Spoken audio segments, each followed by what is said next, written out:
আসসালামু আলাইকুম ওয়া রাহমাতুল্লাহি ওয়া বারাকাতুহু। ভিডিওটি হলো গতকাল আসলে আমার দেওয়া সেই সুযোগ বা সময় কোনোটাই হয়ে ওঠেনি। আর সেই ব্যস্ততার কারণগুলো কিন্তু অন্য কিছু নেই, এটা হচ্ছে একটা কারণ।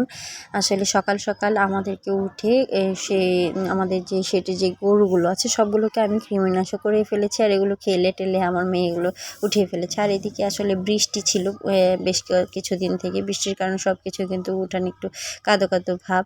আর এদিকে ঘরের অবস্থা খুব খারাপ করে ফেলেছে, বিশেষ করে এর জন্য আসলে ঘরটার এই অবস্থা। কৃমি ওষুধ খাওয়াতে গিয়ে মানে আমাদের নাজেহাল অবস্থা হয়ে গিয়েছিল। তো আসলে আমাদের যেহেতু লোক নেই, আমি আর আমার আম্মা দুইজন মিলে খাওয়াতে হয়েছে। আর দুজনই কিন্তু আমরা নারী, বলতে আমরা মহিলা, তো মহিলা বা নারী যাই হোক, আমি যথাসম্ভব চেষ্টা করি একা একাই আসলে আমরা খাওয়াই। আমাদের আসলে লোক নেই, লোক না থাকার কারণে এরকম সমস্যা, কিন্তু তারপরেও আলহামদুলিল্লাহ সবগুলোকে খাওয়াতে পেরেছি। তবে আমি একটু আহত হয়ে গেছি, তো যাই হোক সব মিলিয়ে আলহামদুলিল্লাহ তারপরেও খাওয়াতে পেরেছি। আসলে সারগুলোকে নিয়ে চিন্তায় ছিলাম, কিন্তু ওগুলোকে খাওয়াইতে পারছি আর কি। আর কিন্তু মাঝে একদম অসুস্থ হয়ে গিয়েছিল, কেন কি কারণে কি অসুস্থতা কিছুই বুঝতে পারিনি, শুধু পা ঝাড়াঝাড়ি, এদিকে ওয়ালে বাড়ি ওদিকে ওয়ালে বাড়ি দিতে দিতে পায়ে একদম মানে ব্যথা পেয়ে গেছে। পা দিয়ে ওকেও চাপা লাথি দিয়ে চাপা ভেঙে দিয়েছে, ওর চাপা আউট করে দিয়েছে, এরকম অবস্থা আসলে। শুধু লাথি আর লাথি, এর পাশে কেউ যেতে পারি না। আসলে মেন সমস্যা কি এটা আসলে আমরা ধরতে পারিনি, ডাক্তার নিজেও ধরতে পারেনি, শুইতেই পারেনি। ঘা থেকে পা কি কারণে জানি না, রগের সমস্যা না কি, আসলে শুতে পারেনি। যখনই শুইতে গেছে তখনই আর শুতে পারে না, তারপরেই লাফালাফি ঝাড়াঝাড়ি শুরু করেছে। খাবার চেষ্টা করেছে, খাবারে কোনো সমস্যাই ছিল না, হজমেও কোনো সমস্যা ছিল না, পেটের আসলে কোনো কিছুই বুঝতে পারিনি। তবে যেটা বুঝেছি যে সে শুতে পারে নাই। আসলে 24 ঘন্টার মতো এরকম দাঁড়িয়েই ছিল।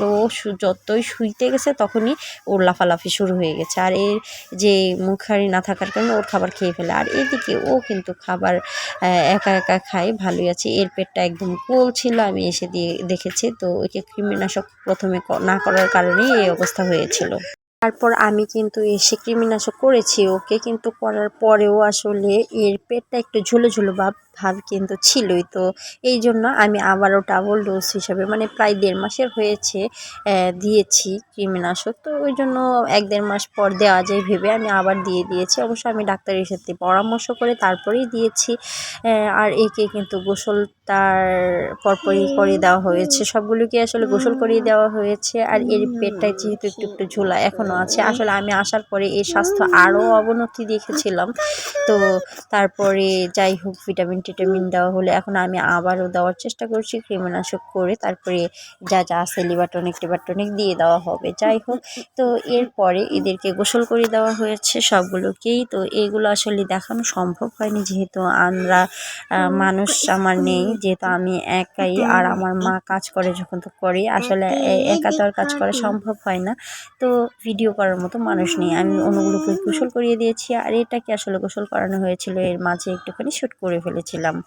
তো যাই হোক, আসলে একে গোসল করাতে গেলে একদম কুঁজো হয়ে থাকে, এর পিঠ একদম উঁচু করে রাখে, মনে হয় যেন এর পিঠ উঁচুই। আসলে এর পিঠ উঁচু না, এর পিঠ একদম সমান।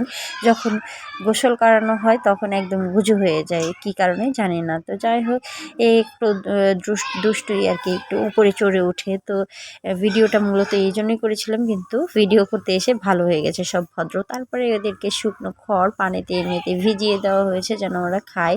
আর এদিকে ঘর কিন্তু পরিষ্কার, কিন্তু যে খড়গুলো পড়েছে এই খড়গুলো আসলে তোলা যায়নি বা ছাড়ে দেওয়া যায়নি, একমাত্র এই দুষ্টটার কারণে, এই কালুর জন্য। ও আসলে খুবই লাফালাফি নাচানাচি করছিল, কেন জানি না। আসলে আমার মনে হয় খাদ্যের একটু এদিক সেদিক হয়েছে, এদিক সেদিক বলতে ওকে খাবার দেওয়া হয়নি, কৃমিনাশক করা হয়েছে সকাল সকাল। এই কৃমিনাশক করাতে গিয়েই অবস্থা খুব খারাপ, একটু শিং দিয়ে আমাকে আঘাতও করেছে। আসলে এদেরকে আমি ভিতর থেকে গিয়ে আমি কৃমিনাশক করাতে পারিনি। আমি আসলে ওই যে উপরে শেডগুলো, এই শেডের উপরে বসে তারপরে এদের মাথা শিঙে ধরে তারপরে খাওয়াতে হয়েছে। আমার আম্মা এদিক থেকে কোনোরকম ওষুধটা দিয়ে দিয়েছে মুখে। সবচেয়ে ভয় পেয়েছিলাম একে নিয়ে, যে একে আমি কিভাবে আসলে কৃমিনাশকটা করব বা কৃমির ওষুধটা কিভাবে খাওয়াবো। তবে একে নিয়ে এতটা আমার কষ্ট পোহাতে হয়নি। আমি এর জন্য দোয়া করেছিলাম, হয়তো বা আল্লাহর কাছে দোয়াটা সবগুলোর জন্য চাইতে পারিনি, এই জন্য আমাকে এই শাস্তি শাস্তিটা ভোগ করতে হয়েছে। এই যে এইখানে মাঝে যে ফাঁকা শেডটা, এখানে আমি বসে তারপরে একে ধরে রেখেছিলাম, আর এর ফাঁকে আমার আম্মা ক্রিমের ওষুধটা খাইয়ে দিয়েছে। এই যে এর কাছে আসলে এ চাটাচাটি শুরু করে দেয়, মুখটা সামনে এনে দেয়, এইরকম অবস্থা। তো একে নিয়ে আমার কষ্ট পোহাতে হয়নি। এ কিন্তু আমার মতে মানে যেগুলো আছে এগুলো থেকে একটু বড় টাইপ। তো যাই হোক, একটু বড় হলে এদেরকে ওষুধ খাওয়াতে একটু ঝামেলা পোহাতে হয়। আসলে সবার বড় আমার ওই যে ওই লালুনি বা প্রেগনেন্ট যে আছে সে, কিন্তু এগুলো তারপরের মধ্যে ওটাই বড়। যেহেতু ষাঁড় গরুর মধ্যে বড়, এগুলো হচ্ছে ঝামেলাকর। আর একে নিয়ে একটু সমস্যা পোহাতে হয়েছে, কালুকে নিয়ে।